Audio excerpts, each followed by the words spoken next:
Hi friends, ఎలా ఉన్నారు? ఎలా జరుగుతుంది మీ ప్రిపరేషన్ కాంపిటేటివ్ ఎగ్జామ్కి సంబంధించి? గ్రూప్ 2 అయినా, గ్రూప్ 3 అయినా, గ్రూప్ 4 అయినా, గ్రూప్ 1 అయినా, ప్రతిదానికి కరెంట్ అఫైర్స్ అనేది చాలా ముఖ్యం కాబట్టి మనం ప్రతిరోజు కరెంట్ అఫైర్ అప్డేట్స్ అనేవి మన ఛానల్లో ఇస్తున్నాం. అదేవిధంగా మనకు ఇంకా గ్రేట్ విషయం ఏంటంటే, ఈనాడు ప్రతిభా పేపర్లో కరెంట్ అఫైర్స్ రౌండప్ ఇస్తున్నారు లాస్ట్ ఇయర్కి సంబంధించి. దానికి సంబంధించి కూడా మనం రోజు డిస్కస్ చేస్తున్నాము. లాస్ట్ వీడియోలో సెప్టెంబర్కి సంబంధించి చేసా కరెంట్ అఫైర్స్ చూసాము. ఇప్పుడు అక్టోబర్ 2024 సంబంధించిన కరెంట్ అఫైర్స్ అనేవి చూద్దాం. ఫస్టే మనకు నోబెల్ ప్రైజ్ ఇన్ ఫిజిక్స్ ఇచ్చారు. 2024లో భౌతిక శాస్త్రంలో ఎవరెవరికి నోబెల్ ప్రైజ్ వచ్చాయో చూద్దాం. కృత్రిమ మేధ ఏఐకు బాటలు పరిచిన దిగ్గజ శాస్త్రవేత్త జాన్ జే హాప్ఫీల్డ్, అమెరికాకు చెందిన అతనినే. అండ్ జెఫ్రీ ఈ హింటర్లకు ఈ ఇయర్ ఫిజిక్స్లో నోబెల్ బహుమతి వచ్చింది. ఇద్దరికి వచ్చింది. వాళ్ళు ఏఐ కృత్రిమ మేధకు బాటలు పరిచిన దిగ్గజ శాస్త్రవేత్తలు జాన్ జే హాప్ఫీల్డ్, జెఫ్రీ ఈ హింటన్లకు ఫిజిక్స్లో భౌతిక శాస్త్రంలో నోబెల్ బహుమతి వచ్చింది. ఇతను హింటన్ను ఏఐ పితామహుడిగా వర్ణిస్తారు. ఏఐ పితామహుడు ఎవరంటే జెఫ్రీ ఈ హింటన్. మరియు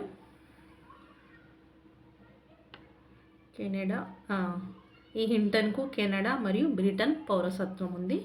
ఫస్ట్ చెప్పుకున్న జాన్ జే హాప్ఫీల్డ్ ఆయన ఏమో అమెరికా అతను. హింటన్ మాత్రం కెనడా మరియు బ్రిటన్ పౌరసత్వాన్ని కలిగి ఉన్నాడు. మనం ఈ హింటన్ను ఏఐ పితామహుడుగా చెప్పుకుంటాం. వీళ్ళిద్దరికీ భౌతిక శాస్త్రంలో నోబెల్ బహుమతి అనేది వచ్చింది. నెక్స్ట్ ఏమో టాటా సన్స్ గౌరవ చైర్మన్ రతన్ టాటా అతను మరణించాడు. ఇతను 1991లో టాటా సన్స్ చైర్మన్గా నియామకమయ్యాడు. 1991లో 2012 డిసెంబర్ 28న తన 75వ పుట్టినరోజు నాడు టాటా సన్స్ చైర్మన్ పదవి నుంచి వైదొలిగాడు. 2012లోనే వైదొలిగాడు. 6 ఖండాల్లో 100 దేశాల్లో టాటా గ్రూప్నకు చెందిన 30 కంపెనీలకు టాటా నేతృత్వం వహిస్తుంది. గ్రేట్ కదా. 6 ఖండాలు, 7 ఖండాలు ఉంటే 6 ఖండాల్లో వీళ్ళే ఉన్నారంట. 100 దేశాల్లో ఉన్నారంట. సూపర్.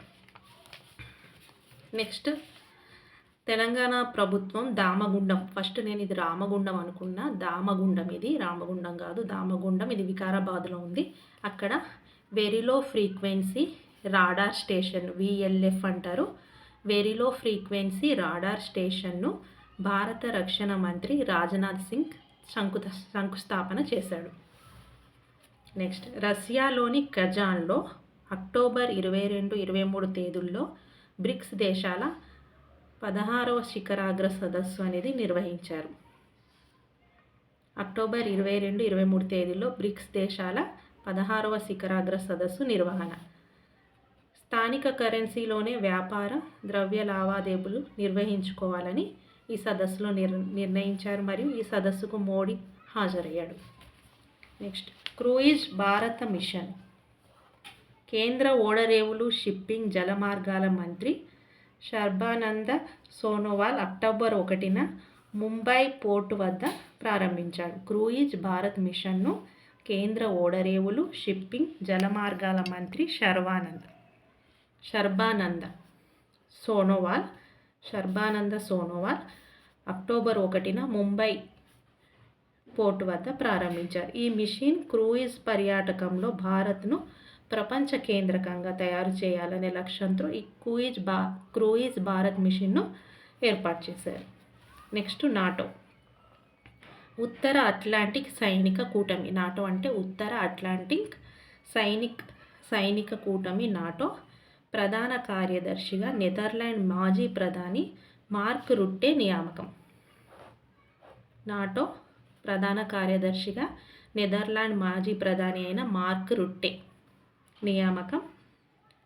10 సంవత్సరాలుగా పనిచేసిన స్టోలెన్బర్గ్ స్థానంలో ఇతను నియామకమయ్యాడు. నెక్స్ట్ మెక్సికో తొలి మహిళా అధ్యక్షురాలిగా క్లాడియా షిన్బామ్. మెక్సికోలో తొలి మహిళా అధ్యక్షురాలు క్లాడియా షిన్బామ్. క్లాడియా షిన్బామ్ బాంబ్. నెక్స్ట్ హైదరాబాద్ విపత్తు స్పందన ఆస్తుల పర్యవేక్షణ పరిరక్షణ ఏజెన్సీ. ఏంటో చెప్పుకోండి ఇది. హైదరాబాద్ విపత్తు స్పందన ఆస్తుల పర్యవేక్షణ పరిరక్షణ ఏజెన్సీ హైడ్రాకు విస్తృత అధికారాలు కల్పిస్తూ రాష్ట్ర ప్రభుత్వం తీసుకొచ్చిన ఆర్డినెన్స్కు టీఎస్ గవర్నర్ జిష్ణుదేవ్ వర్మ ఆమోదం తెలిపాడు. హైడ్రాకు అక్టోబర్ నెలలోనే ఆమోదం అనేది లభించింది.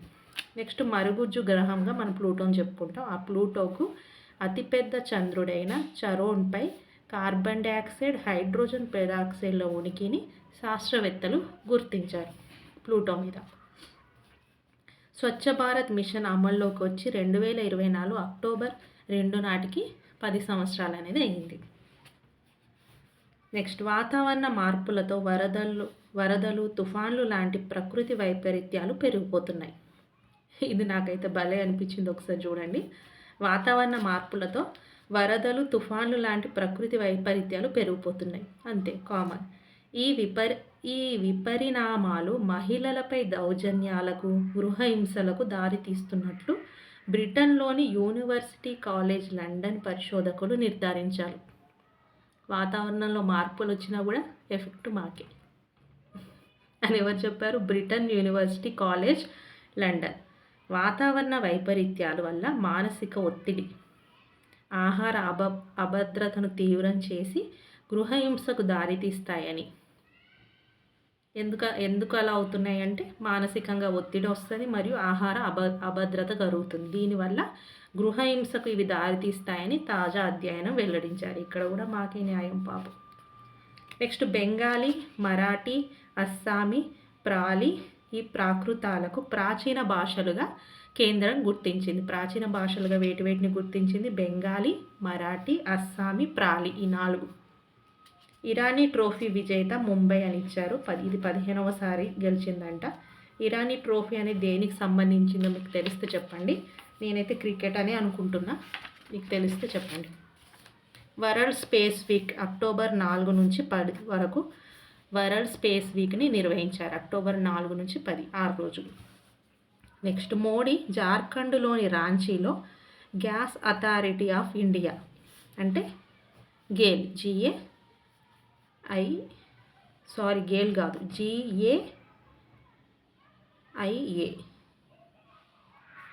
GAIA తొలి కంప్రెస్డ్ బయోగ్యాస్ ప్లాంట్ను ప్రారంభించారు. జార్ఖండ్లోని రాంచీలో తొలి కంప్రెస్డ్ బయోగ్యాస్ ప్లాంట్ను మోడీ ప్రారంభించాడు. ఇది రోజు 150 టన్నుల మున్సిపల్ ఘన వ్యర్థాలను పునరుత్పాదక శక్తిగా మారుస్తుంది.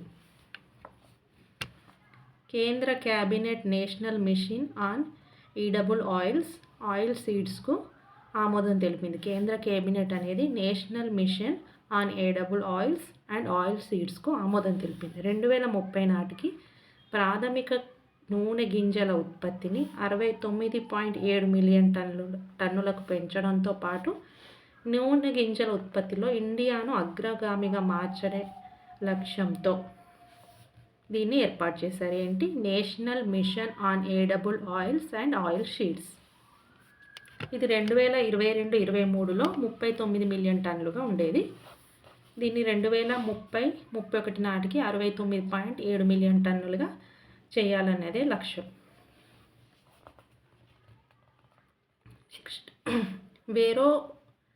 వోరోనోవా కజకిస్తాన్, యోసాబెల్ అగస్టినా కోల్డెరాన్ కార్లోస్ పెరు వీళ్ళు జీవ వైవిధ్యంలో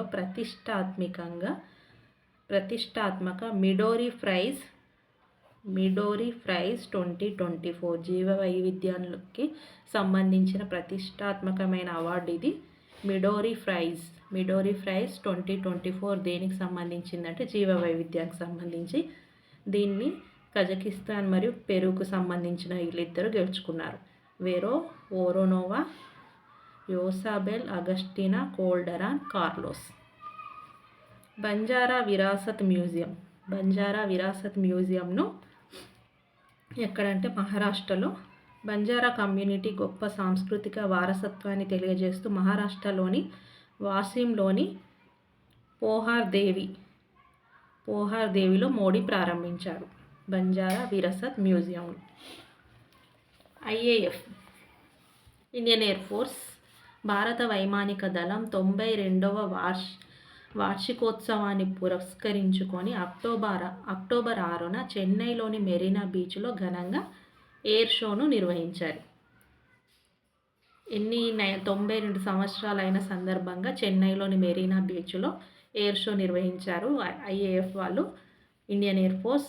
ఇది 1932 అక్టోబర్ 8న ఇండియన్ ఎయిర్ ఫోర్స్ స్థాపించారు. ఎప్పుడు స్థాపించారంటే ఇయర్ గుర్తుపెట్టుకోవాలి, 1932 అంటే స్వాతంత్రం రాకముందే. ఇదే అక్టోబర్ నెలలో ఏర్పాటు చేస్తారు కాబట్టి మనకు అక్టోబర్కి సంబంధించిన న్యూస్లో వచ్చింది. 92 ఇయర్స్ అయింది. Micro RNA post transcription gene రెగ్యులేషన్లో దాని పాత్రను కనుక్కున్నందుకు గుర్తుగా వైద్య శాస్త్రంలో చేసిన విశేష కృషికి అమెరికా శాస్త్రవేత్త విక్టర్ ఆంబ్రోస్, గ్యారీ రౌకూన్లకు ఈ ఏడాది వైద్య రంగంలో నోబెల్ అనేది ఇద్దరికి వచ్చింది. అది కూడా అమెరికాకు చెందిన వాళ్ళిద్దరు ఎవరంటే విక్టర్ ఆంబ్రోస్ ఒకరు, గ్యారీ రౌకూన్, విక్టర్ ఆంబ్రోస్. వీళ్ళు ఏం చేశారంటే micro RNA post transcription gene రెగ్యులేషన్లో దాని పాత్రను కనుక్కున్నందుకు గుర్తుగా. నెక్స్ట్ ఇది వైద్య రంగంలో. నెక్స్ట్ భౌతిక శాస్త్రంలో ఎవరికి నోబెల్ వచ్చిందనేది స్టార్టింగ్లో చెప్పుకుందాం. ఇక్కడ మళ్ళీ మెడికల్కి సంబంధించి. నెక్స్ట్ రసాయన శాస్త్రంలో కెమిస్ట్రీలో ఎవరికి వచ్చిందంటే విశేష పరిశోధనలు జరిపిన 3 శాస్త్రవేత్తలకు వచ్చింది. అందులో డేవిడ్ బేకర్ అమెరికాకు చెందినవాడు, ఇంకొతడు Demis Hassabis England, John M Jumper ఇంగ్లాండ్కు ఈ ఏడాది నోబెల్ పురస్కారం. 3కి వచ్చింది రసాయన శాస్త్రంలో. David Baker, Demis Hassabis, John M Jumper. ఈ డేవిడ్ బేకర్ ఏం చేశాడంటే ప్రోటీన్ డిజైన్లకు సంబంధించి కంప్యూటేషనల్ ప్రోటీన్ డిజైన్లను చేశాడు. కంప్యూటేషనల్ ప్రోటీన్ డిజైన్లకు గాను డేవిడ్ బేకర్కి రసాయన శాస్త్రంలో నోబెల్ బహుమతి. మిగిలిన ఇద్దరు ఉన్నారు కదా, జాన్ ఎం జంపర్, డెమిస్ హసబిన్, వీళ్ళు ప్రోటీన్ స్ట్రక్చర్ ప్రెడిక్షన్ చేశారు. ప్రతిష్టాత్మక దాదా సాహెబ్ పాల్కే అవార్డు మనం ఇది మూవీస్లో చూస్తాము. అవి మన బాలీవుడ్ యాక్టర్ అయిన మిథున్ చక్రవర్తికి ఇచ్చారు, రాష్ట్రపతి అందించారు. దాదాసాహెబ్ పాల్కే అవార్డు 2024 సంవత్సరంలో ఎవరికి వచ్చిందంటే మిథున్ చక్రవర్తి. సాహిత్యంలో దక్షిణ కొరియా రచయిత్రి హాన్కాంగ్కు నోబెల్. సాహిత్యంలో మాత్రం హాన్కాంగ్ అనే ఒక మహిళ ఈమె నోబెల్ వచ్చింది. నోబెల్ శాంతి బహుమతి అనేది నిహాన్ హడాంగ్క్యో సంస్థ, ఇది ఒక సంస్థకి ఇచ్చారు నోబెల్ శాంతి బహుమతి, వ్యక్తికి కాదు సంస్థకి ఇచ్చారు. నిహాన్ హిడాంగ్క్యో సంస్థ ప్రపంచాన్ని అణ్వాయుధ రహితంగా మార్చేందుకు కృషి చేసినందుకు ఈ సంస్థకు, నిహాన్ హిడాంగ్క్యో సంస్థకు నోబెల్ శాంతి బహుమతి అనేది వచ్చింది. ఇవి నోబెల్ బహుమతులకు సంబంధించి. నెక్స్ట్ రాజ్యసభ నైతిక విలువల కమిటీ చైర్మన్ ఘనశ్యామ్ తివారీ రాజ్యసభ నైతిక విలువల కమిటీ చైర్మన్. 19వ తూర్పు ఆసియా సదస్సు లావోస్ రాజధాని వియాంటియాన్లో జరిగింది. 19వ తూర్పు ఆసియా సదస్సు లావోస్ రాజధాని వియాంటియాన్లో జరిగింది. దీంట్లో మోడీ పాల్గొన్నాడు. అదేవిధంగా 21వ భారత్ ఆసియాన్ శిఖరాగ్ర సదస్సు కూడా లావోస్ వియాంటియాలో జరిగింది. 19వ తూర్పు ఆసియా సదస్సు, 21వ భారత ఆసియాన్ సదస్సు రెండు కూడా లావోస్లోని వియాంటియాన్లో జరిగినాయి. ఆ రెండిట్లో కూడా మోడీ పాల్గొన్నాడు. దేశంలో 100 మంది అగ్రగామి కుబేర్ల జాబితాను ఫోర్బ్స్ పత్రిక విడుదల చేస్తే అందులో Mukesh Ambani first place, $119.5 billion. Ratan Tata మరణించాడు కదా ఇదే నెలలో. అతని స్థానంలో అతని సోదరుడి వరుస అయిన నోయల్ టాటా ట్రస్ట్కు చైర్మన్గా ఉన్నాడు. నోయల్ టాటా. ప్రపంచ కుబేరుడు ఎలాన్ మస్క్ చెందిన స్పేస్ ఎక్స్ సంస్థ ప్రయోగించిన భారీ స్టార్షిప్ రాకెట్ బూస్టర్ నింగిలోకి దూసుకెళ్ళి ఆ తర్వాత లాంచ్ ప్యాడ్ను సురక్షితంగా చేరి అంతరిక్ష ప్రయోగ రంగంలో సరికొత్త ఘనత సృష్టించింది. స్పేస్ ఎక్స్ ఎలాన్ మాస్క్ చెందింది. నెక్స్ట్ అమెరికా ఆర్థికవేత్తలు Daron Acemoglu, Simon Johnson, James Robinson. వీళ్ళు అమెరికా ఆర్థికవేత్తలు. 4 ఇయర్స్కి ఒకసారి జరిగే వరల్డ్ టెలికమ్యూనికేషన్ స్టాండర్డైజేషన్ అసెంబ్లీ 2024 ఢిల్లీలో జరిగింది. 4 సంవత్సరాలకు ఒకసారి జరిగే వరల్డ్ టెలికమ్యూనికేషన్ స్టాండర్డైజేషన్ అసెంబ్లీ 2024 ఇది 4 సంవత్సరాలకు ఒకసారి జరుగుతుంది. ఢిల్లీలో జరిగింది. హర్యానా కొత్త ముఖ్యమంత్రి నాయబ్ సింగ్ సైని. హర్యానా గవర్నర్ ఎవరో చెప్పుకోండి. ఆఫ్రికా దేశాలు అల్జీరియా, మాలవీలలో రాష్ట్రపతి పర్యటన. ఆఫ్రికా దేశాల్లో పర్యటించిన ఫస్ట్ రాష్ట్రపతి మనకు ద్రౌపది ముర్ము. అల్జీరియా, మాలవీలో పర్యటించింది. మహిళల T20 ప్రపంచ కప్ 2024 విజేత న్యూజిలాండ్ దక్షిణాఫ్రికా మీద విజయం సాధించింది. మహిళల T20 ప్రపంచ కప్ విజేతలు వీళ్ళు. ప్రపంచంలో ఎక్కువ ముస్లిం జనాభా ఉన్న ఇండోనేషియా 8వ అధ్యక్షుడుగా ప్రబోవో సుబియాంటో ప్రమాణ స్వీకారం. ఇండోనేషియా 8వ అధ్యక్షుడు Prabowo Subianto. Venture capital fund అంతరిక్షంలో వచ్చే అంకుర పరిశ్రమల కోసం కేంద్రం అనేది ఏర్పాటు చేసింది. Venture capital fund. ఈ వెంచర్ క్యాపిటల్ ఫండ్ అనేది దేని గురించి అంటే అంతరిక్ష రంగంలో వచ్చే అంకుర పరిశ్రమల కోసం. భారత్ బంగ్లాదేశ్ సరిహద్దుల్లో పెట్రాపోల్ ఓడరేవు నిర్మించిన ప్రయాణికుల టెర్మినల్ భవనాన్ని మరియు కార్గో గేట్ను మైత్రి ద్వార్ను కేంద్ర హోంశాఖ మంత్రి అమిత్ షా ప్రారంభించాడు. భారత్ బంగ్లాదేశ్ సరిహద్దుల్లో ఉంటుంది ఇది. నెక్స్ట్ కోనార్క్ సూర్య దేవాలయ రథచక్రాలను రాష్ట్రపతి భవన్లో ఏర్పాటు చేశారు. రథచక్రాలు ఎక్కడున్నాయంటే రాష్ట్రపతి భవన్లో. ఇది అక్టోబర్ 2024కు సంబంధించిన current affairs round. Thank you.